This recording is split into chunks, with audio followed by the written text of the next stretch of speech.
آج ہم دیکھ رہے ہیں کہ عدالت میں مختلف جماعتیں جو ہیں یکلخت انہوں نے سپریم کورٹ کا رخ کر لیا ہے۔ وہ جماعتیں جن کا نہ تو کوئی درخواست ہے، نہ ہی وہ کبھی پہلے اس سلسلے میں منسلک ہوئے ہیں۔ عجوبہ یہ ہے کہ کل کم تھے، آج زیادہ ہیں۔ ایک جماعت بیچ میں سے گر گئی ہے، چودھری شجاعت صاحب کا لائے تھے، غالباً کسی نے ان کو یاد دہانی کروا دی ہے کہ سب سے پہلے آئی سی آئی جے نے جس پاکستانی سیاسی لیڈر کے بارے میں آف شور کمپنی کا انکشاف کیا تھا، جو سنگاپور سوئس بینک کے ذریعے بنی تھی، وہ مونس علی صاحب تھے۔ مجھے کچھ بتانے کی ضرورت نہیں ہے کہ کیسے بینکوں کے ملازموں کے بیان بدلے گئے تھے، کیسے یہ جو مختلف اکاؤنٹس ہیں ان کے دوستوں کے اور ان کے جو چوکیدار تھے ان کے کیسے کروڑوں روپے اس میں گئے۔ ان کو تو شاید کسی نے گوش گزار کر دی ہے کہ آپ اگر کھڑے ہو کے احتساب کی بات کریں گے تو پھر یہ بھی تمام باتیں سامنے آئیں گی، تو وہ تو آج نہیں تشریف لائے، نہ ہی مجھے اندر کاف لیگ کا کوئی ایسا بھرپور انداز سے آئے میں۔ مجھے نہیں معلوم ہے کہ وہ جو 230 ارب روپے کراچی کے کرپشن اور ٹیررزم کے درمیان جو نیکسس بنایا گیا تھا، جس کے تحت عاصم حسین صاحب کو گرفتار کیا گیا تھا، پہلے دہشت گردی کے الزامات میں اور اس کے بعد نیب کے الزامات میں، آج ہمیں پتہ ہے کہ وہ رہا ہیں، وہ فری ہیں، پھر رہے ہیں، بیل ہو چکی ہے۔ اس وقت تو بتایا جاتا تھا کہ اس کی کوئی صورتحال ہی نہیں بن سکتی۔ جو اومنی گروپ کے اوپر چھاپے مارے گئے، یہاں تک کہ ایک بینک کے اوپر بھی چھاپا مار لیا گیا کیونکہ ان کا اومنی اکاؤنٹ کا اشتہار لگا ہوا تھا۔ ہمیں نہیں معلوم ہے کہ اس اومنی گروپ کے خلاف جو کارروائی ہوئی ہے اس کی ابھی کیا صورتحال ہے۔ میں یہ کہنا چاہتا ہوں کہ یہ جو پارلیمنٹ سے استعفے دینے والی بات بلاول بھٹو نے کی ہے، یہ تو پی ٹی آئی کی زبان ہے۔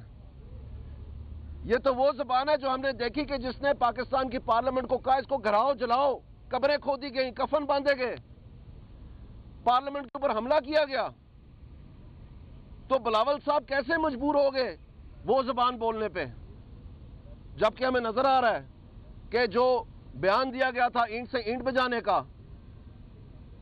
اس کے برعکس آج عاصم حسین صاحب جو ہے وہ بیل پہ ہے۔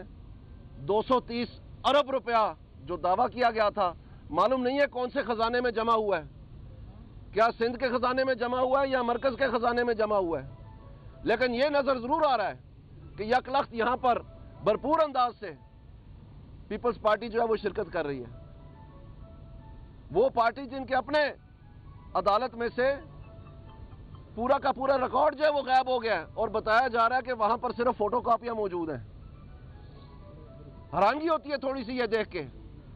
اور جو جماعت اسلامی ہے ان کے بارے میں، یہ جماعت اسلامی کی پٹیشن ہے، یہ پٹیشن جو جماعت اسلامی نے جمع کروائی ہے، اس کی تاریخ میں آپ کو بتا دوں، یہ بڑی دلچسپ بات ہے۔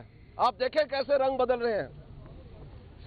اس کی تاریخ جو ہے وہ جنوری کی، یہ لکھی ہوئی ہے جنوری کی 14 تاریخ 2017، اور اس میں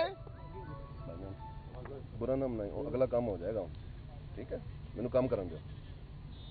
اس میں مزے کی بات یہ ہے کہ یہ وہ 450 لوگوں کی لسٹ ہے جو تمام پاکستانی جو پینما پیپرز میں جو شائع کیے گئے تھے، ان کی کمپنیز ہیں۔ یہ لسٹ چلتی جا رہی ہے، یہ دیکھیے گا آپ، یہ دیکھیے گا آپ،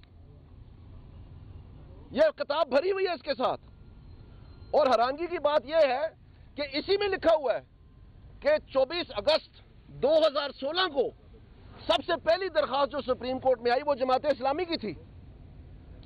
تو جماعت اسلامی کے اوپر کون سی مجبوری بن گئی کہ انہوں نے ایک ریوائزڈ پٹیشن جو ہے 2017 جنوری میں ڈالی، جس میں یہ سارے نام مٹ گئے، یہ سارے نام انہوں نے چھوڑ دیے اور صرف پرائم منسٹر کا نام سامنے رکھا۔ کیا مجبوری بن گئی جماعت اسلامی کی؟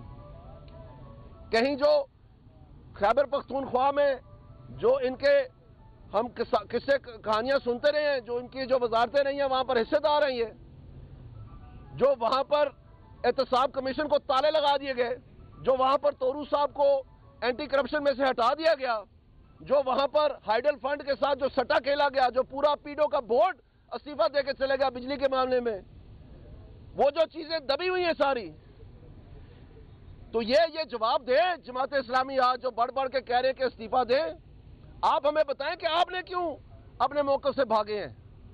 آپ کیوں اپنا 450 لوگوں سے ایک انتقامی کاروائی پہ آگے شخص واحد پہ کس نے مجبور کیا آپ کو؟ کیسے آپ مجبور ہوئے؟ تو میں نے آپ کو بتا دی پیپلز پارٹی کی بات، میں نے آپ کو بتا دی کاف لیگ کی بات، میں نے آپ کو بتا دی جماعت اسلامی کی بات. اب آتے ہیں ایم کیو ایم پہ. انتہائی ادب اور احترام سے ایم کیو ایم میں جو جن کے تمام تر دفتر جو ہے وہ مسمار ہوتے ہوئے دیکھیں ہم نے، ٹی وی کی زینت بنی رہی ہے، جو ہر ہفتے خبر آتی رہی ہے کہ گھر کے اوپر چھاپے مارے ہیں فاروق ستار صاحب کے اوپر، گرفتار کر کے لے گئے ان کو، کسی شادی بیاہ میں کسی خوشی غمی کے فنکشن سے گرفتار کر کے لے جایا جا رہا تھا. تو اب آپ دیکھیں وہ تو نہیں صورتحال بن رہی، تو ان کا مقدمے میں نام بھی نہیں ہے، وہ بھی تشریف لائے ہوئے ہیں، وہ بھی استعفیٰ مانگ رہے. جہاں تک پی ٹی آئی کی بات ہے، پی ٹی آئی کا وکیل کل اپنے موقف سے بھاگ گیا، آج اخباروں کی زینت بنا ہوا ہے. آپ ہر اخبار میں دیکھیں وہ کہتے ہیں اب فلیٹ بھی ہم بھول گئے ہیں، اب لیونگ بیونڈ ایسٹ اینڈ مین بھی بھول گئے ہیں، اور اب ہم صرف اور صرف کہہ رہے ہیں کہ جو پرجری ہوئی ہے، یعنی اگر سپریم کورٹ کے سامنے کوئی خلاف ورزی ہوئی ہے یا غلط بیانی ہوئی ہے اس کا کیس بنایا جائے. اور یہی شیخ رشید کا موقف تھا کل کہ سب چھوڑ دیں، صرف وہ جو ہے جو آپ کے سامنے غلط بیانی کی گئی ہے اس کو لے لیں آپ. یہ اس کا بیان تھا عدالت میں، میں قسم کھا کے کہتا ہوں. تو آپ دیکھیں یہ کیس کیسے کیسے رنگ بدل رہا ہے، کس طرح سے یہ کیس جو ہے گرگٹ کی طرح رنگ بدل رہا ہے. اور آج میں سب سے مزے کی بات کرنا چاہتا ہوں کہ اندر سپریم کورٹ کے بحث یہ کی جا رہی ہے کہ جو والیوم 10 ہے جس کو سیکرٹ رکھا گیا ہے اس میں کون سے راز دبے ہوئے ہیں.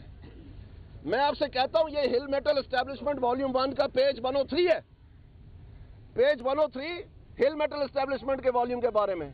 اور اس میں اگر آپ دیکھیں request for mutual legal assistance to government of K S A kingdom of Saudi Arabia, اس میں لکھا ہوا ہے J I T request the government of K S A on 31 May 2005، 31 May 2005 J I T بھیج رہی ہے mutual legal assistance کی request. یہ کون سا سال چل رہا ہے؟ 2017 چل رہا ہے. تو یہ 2005 میں کون لگا ہوا تھا اس کام کے پیچھے؟ اور یہ جے آئی ٹی نے کیسے بھیج دیا جو وجود میں ہی نہیں آئی تھی؟ یہ کوئی سوال نہیں بنتا ہے. تو جب ہمارے وکیل کہہ رہے ہیں کہ یہ سارا کا سارا پروسیس جو ہے یہ غلط ہوا ہے، تمام تجزیہ کار کہہ رہے ہیں کہ 60 دن میں یہ ہو ہی نہیں سکتا، اور یہ خود منہ بولتا ثبوت دے رہا ہے کہ 2005 سے یہ کاروان جاری ہے کہ کسی طرح کوئی چیز مل جائے. اور سب سے مزیدار بات یہ وہ میوچل لیگل اسسٹنس کا چیپٹر ہے، والیوم ہے جو سیکرٹ رکھا گیا، وہ سیکرٹ ہے. اور یہ آپ دیکھیں یہ ہل میٹل اسٹیبلشمنٹ کا والیوم ہے جو جے آئی ٹی کے رپورٹ کا حصہ ہے. اور اس میں واضح طور پر میں آپ کو دکھانا چاہتا ہوں،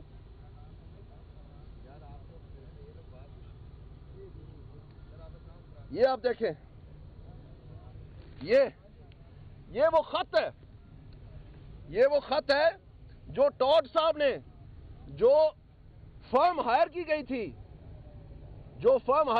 تھی جے آئی ٹی کی جانب سے، جنہوں نے ان کو میوچل لیگل اسسٹنس کون سے avenfield properties London, Hyde Park London, companies owned by Mr Hassan Nawaz Sharif, Hill Metal Saudi Arabia, Azizia steel mill Saudi Arabia, capital F Z E Dubai code degree al Imran trading and Mr Tariq Shafi, documents purchase from European business register, یہ تمام لکھے ہوئے ہیں. اور صرف یہ نہیں ہے، یہ پیج 115 ہے، آپ کائنڈلی دیکھ لیں اس والیوم میں. اور اس میں جو سب سے مزے کی بات یہ ہے کہ وہ کہتے ہیں کہ یہ ڈاکیومنٹس کسی عدالت میں پریزنٹیبل نہیں ہیں. یہ اپنا جے آئی ٹی کا جو فرم ہے لیگل فرم وہ کہہ رہی ہے کہ یہ ڈاکیومنٹس عدالت میں